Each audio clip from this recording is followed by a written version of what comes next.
What's up, y'all? It's Childlike K back with a new video, and in today's video we are talking about fear and imposter syndrome.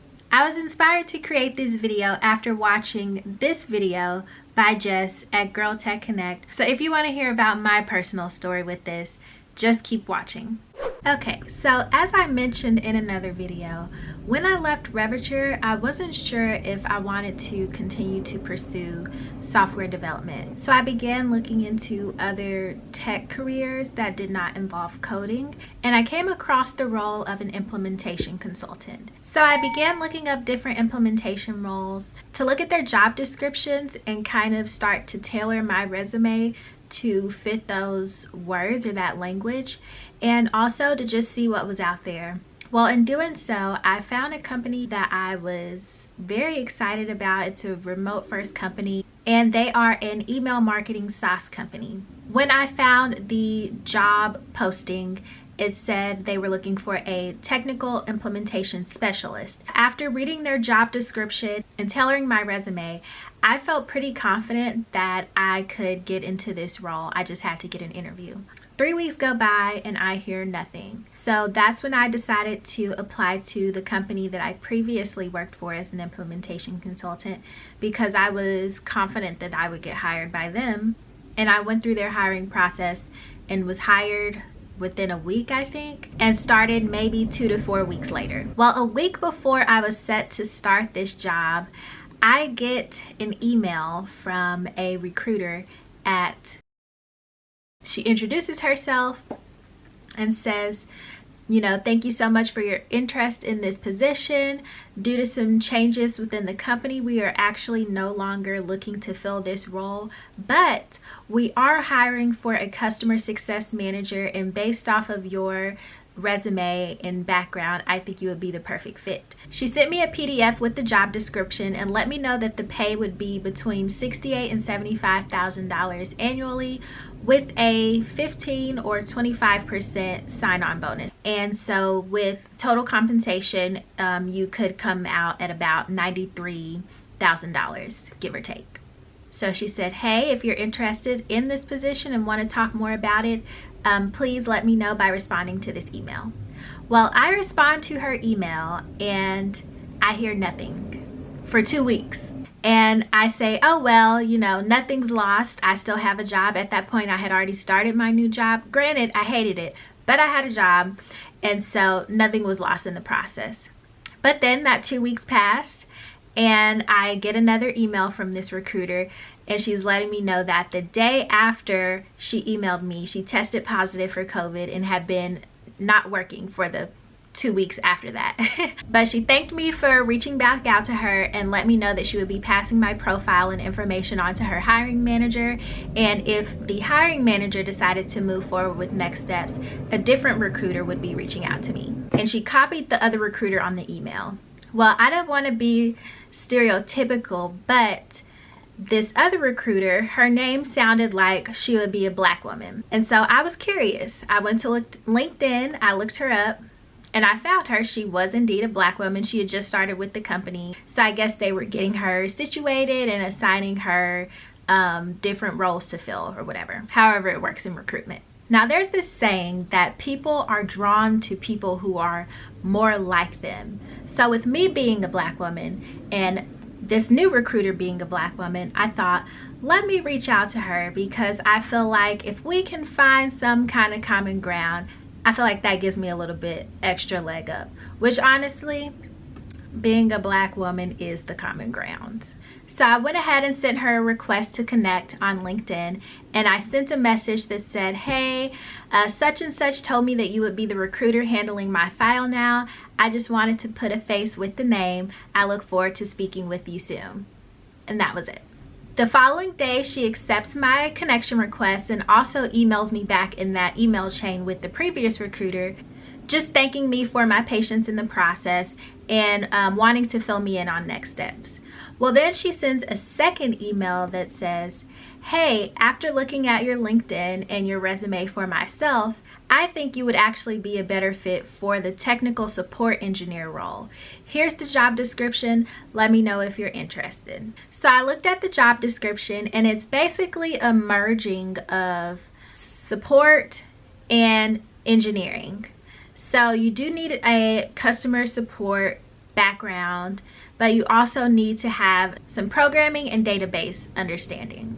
Some of the requirements that they included in the job description were HTML, CSS, JavaScript, and querying with SQL, just to name a few.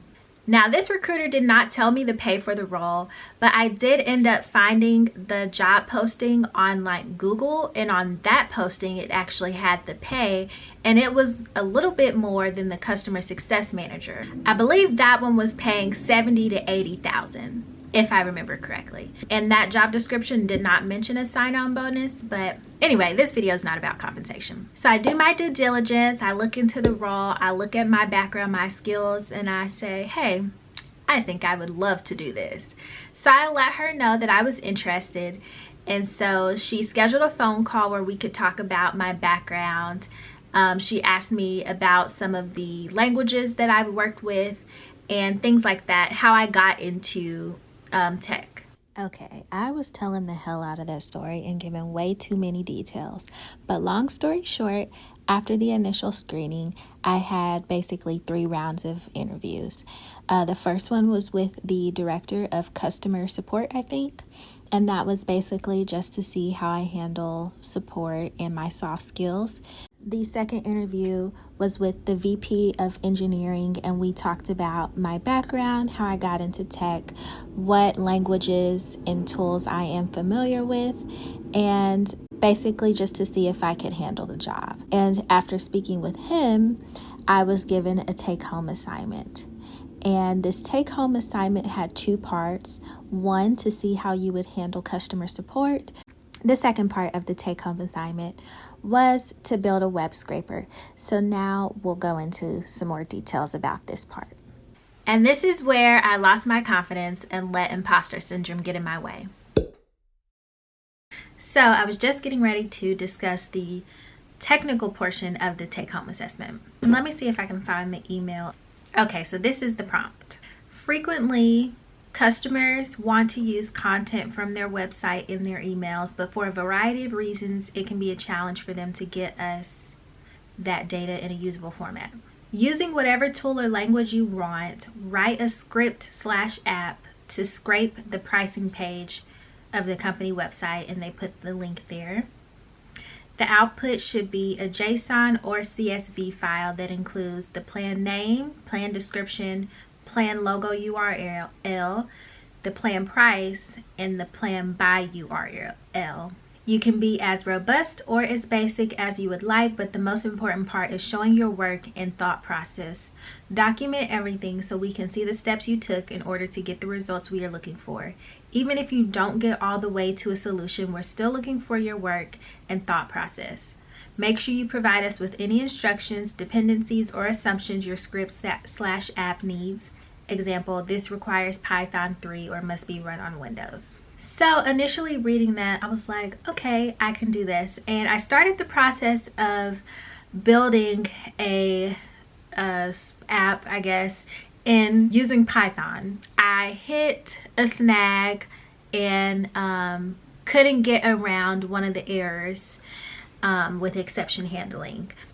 So because of this, I went back to the email and it said using whatever tool or language you want. I know already that there are plenty of already built web scrapers on the internet and that are just ready for you to use. You can just drag and drop, plug and play, whatever, like no code required. Well, I chose to use one called ParseHub. So this app was very easy to use after downloading it, and all I had to do was click on sections or pieces of data on the page, and it connected the dots based off of, you know, what I selected, and it gave me the option to store the data in a CSV or JSON file. So that's what I did, and when I submitted my answer to them, they had like a portal to upload it to, so I can't see exactly what I wrote, but it was something along the lines of, you know, we had the opportunity to use any tool, so I figured I would use one that already exists instead of doing the hard work. Yeah, pretty much I took the easy way out. And in the end, I think this cost me, because they had given me, like, I think I got the assignment on a Friday. I didn't have to turn it in until Tuesday. I might have gotten it on Thursday. I got the assignment on Thursday or Friday. I didn't have to turn it in until Tuesday afternoon. I began building it probably on Friday or Saturday, and I gave myself a couple days to try to work out the error that I was getting. But I think I put myself under the pressure of, like, I have to give them this file, and I would rather show that I know how to get the information than show them that I could program a solution. I think it was more important for them to show that you can program a solution. I know that that was more important, honestly. But basically, I psyched myself out because I felt like I just want to turn it in. I'd rather get it in earlier than take all the time that they've given me. So let me just take this easy way out and give them the file, and it has all the information on there whether I actually built the application or not. They got the finished product. And this is the problem with imposter syndrome. It will get you stuck in a cycle of rejection because you didn't quite do what you needed to do. Let me speak for myself personally and not say you. For me, it got me stuck in a cycle of rejection and imposter syndrome because I felt like I wasn't good enough to create a solution, took the easy way out, which led to rejection, which of course makes me feel bad and like I can't come up with a solution. So when I'm presented with the opportunity to show what I can do again, I let imposter syndrome get in the way.